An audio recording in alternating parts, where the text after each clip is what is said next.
దివ్యాంగుల సమస్యల పరిష్కారానికి ప్రత్యేక ప్రజావాణి కార్యక్రమాన్ని నిర్వహిస్తున్నామని జిల్లా కలెక్టర్ ఇలా త్రిపాఠి అన్నారు. జిల్లాలో దివ్యాంగులకు నిర్వహించిన క్రీడా పోటీలలో దివ్యాంగులు క్రీడా స్ఫూర్తితో ఆడారని కలెక్టర్ అన్నారు. బుధవారం ఆమె నల్గొండ జిల్లా కేంద్రంలోని మేకల అభినవ్ స్టేడియంలో దివ్యాంగుల దినోత్సవం సందర్భంగా నిర్వహించిన దివ్యాంగ క్రీడా పోటీల ముగింపు కార్యక్రమానికి ముఖ్య అతిథిగా హాజరయ్యారు. క్రీడల ద్వారా మానసిక, శారీరక సామర్థ్యాలు పెంపొందించుకోవడంతో పాటు ఆత్మవిశ్వాసం పెరుగుతుందని అన్నారు.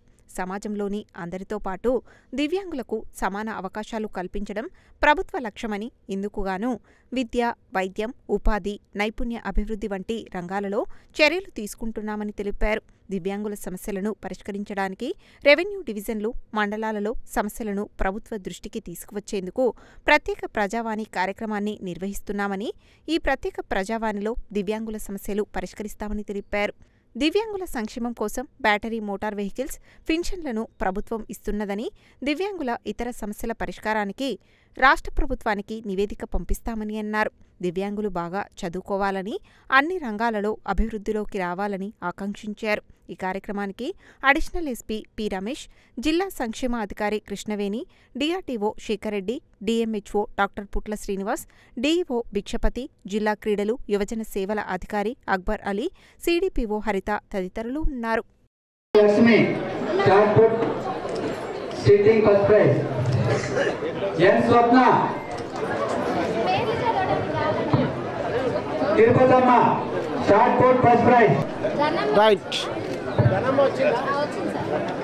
కబడ్డీ విన్నర్స్ సిట్టింగ్ రెడీగా.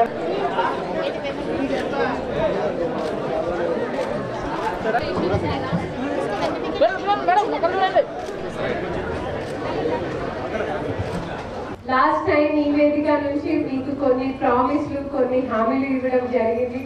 సో ఎన్నికల కోడ్ని దృష్టిలో పెట్టుకొని నేను రెండే విషయాలు, అంటే ప్రభుత్వానికి సంబంధం ఉన్న విషయాలు నేను మాట్లాడలేను. బట్ కొంతమంది మా దగ్గరికి వచ్చి మోటరైజ్డ్ ట్రైసైకిల్స్ అనేది అడగడం జరిగింది. సో మేము డిడబ్ల్యూ ఆఫీస్లో ప్రత్యేకంగా పనిచేస్తున్న హరిత, నాగి, రెడ్డి వీళ్ళిద్దరూ మొత్తం జిల్లా వ్యాప్తంగా సర్వే నిర్వహించారు. సో ఆల్మోస్ట్ ఒక 105 మోటరైజ్డ్ వెహికల్స్, ప్రతి ఒక్క వెహికల్ ఖర్చు వచ్చేసి ఆల్మోస్ట్ 70,000. సో అది కోడ్ వల్ల మేము పంచలేకపోయాము. కోడ్ ముగించగానే అయిపోగానే మేము తప్పకుండా ఈసీఐఎల్ ఎవరైతే మా ఎన్జిఓ పార్ట్నర్ ఉన్నారో వాళ్ళని పిలిపించి పంచే కార్యక్రమం తప్పకుండా చేస్తాము. అదేవిధంగా ఇప్పుడు నేను నా బాధ మీ అందరితో పంచుకోవచ్చా? కలెక్టర్కి ఉన్న బాధ. సో నేను లాస్ట్ టైం మీకున్న బాధలు, అదేవిధంగా మన పెద్ద వయసు ఉన్న వాళ్ళ బాధల్ని చూసుకొని నేను ఒక ప్రత్యేక ప్రజావాణి ఏర్పాటు చేశాను. ఓకే, ఫస్ట్ ఒక గంట, ఒక అర్ధ గంట సాఫీగా జరిగింది. దాని తర్వాత ఏమైంది, ఎందుకు కలెక్టర్ ప్రధాని ఆపేశారు, ఆ ఆచారాన్ని ఎందుకు ఆపేశారు కలెక్టర్? ఆ అవకాశాన్ని, ఆ వేదికని భూ వివాదం, వేరే విషయాల్ని వాడుకోవడం మొదలు చేశారండి కొంతమంది. సో అది కరెక్ట్ కాదు. ఇది మీ అందరికీ ఎందుకు చెప్తున్నానంటే, నిజంగా మీకు కొన్ని విషయాలు, కొన్ని ఇబ్బందులు ఉండవచ్చు.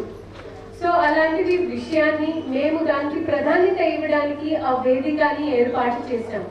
ప్రత్యేక ప్రజావాణి ఫర్ ఎల్డర్లీ ప్లస్ దివ్యాంగుల కోసం. సో మళ్ళీ ఒకవేళ మీ తరఫున, మీ సంఘాల తరఫున హామీ వస్తే అది దానికే వాడతాము, మీ సంక్షేమం కొరకే వాడతాము అనేది మీ తరఫున మాకు హామీ వస్తే మిమ్మల్ని దాన్ని ఏర్పాటు చేస్తాము. కోడ్ అయిపోగాలి.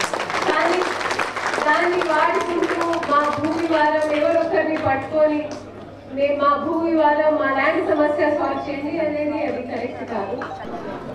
మరి ఈరోజు మనకి దాదాపుగా మా జిల్లాలో 786 సంఘాలు ఈరోజు 7 నైబర్హుడ్ సెంటర్స్ ఉన్నాయి జిల్లాలో. ఒకటి కేతపల్లి, నగరకల్లు, మరిగూడ, చంద్రంపేట, చింతపల్లి, పత్తిపాడు.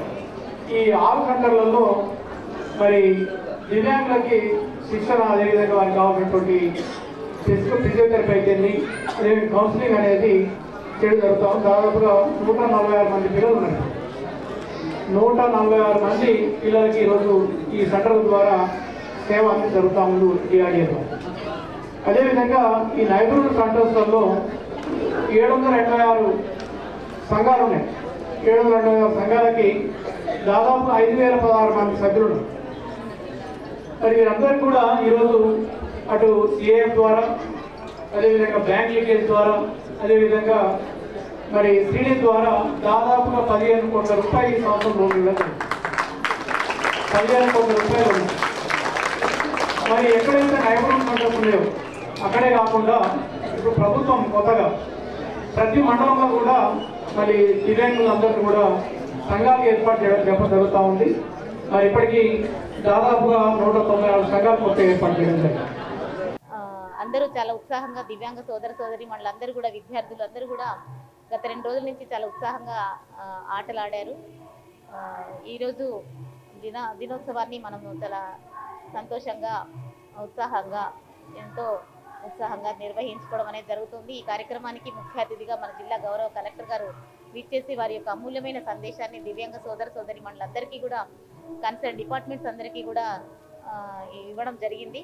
ఈ కార్యక్రమంలో డిఆర్డీఓ గారు, డిఎంహెచ్ఓ గారు, డిఈఓ గారు, అడిషనల్ ఎస్పీ గారు అందరూ కూడా ఉత్సాహంగా పాల్గొని వారి యొక్క అమూల్యమైన సందేశాన్ని ఇవ్వడం జరిగింది. దివ్యాంగ సోదర సోదరి మండలి ఇచ్చిన వాళ్ళ యొక్క రిప్రజెంటేషన్స్ ఏవైతే ఉన్నాయో అవన్నిటిని కూడా మనము నోట్ చేసుకోవడం జరిగింది. అవన్నిటిని కూడా ప్రభుత్వం దృష్టికి తీసుకెళ్తామని అందరికీ తెలియదు.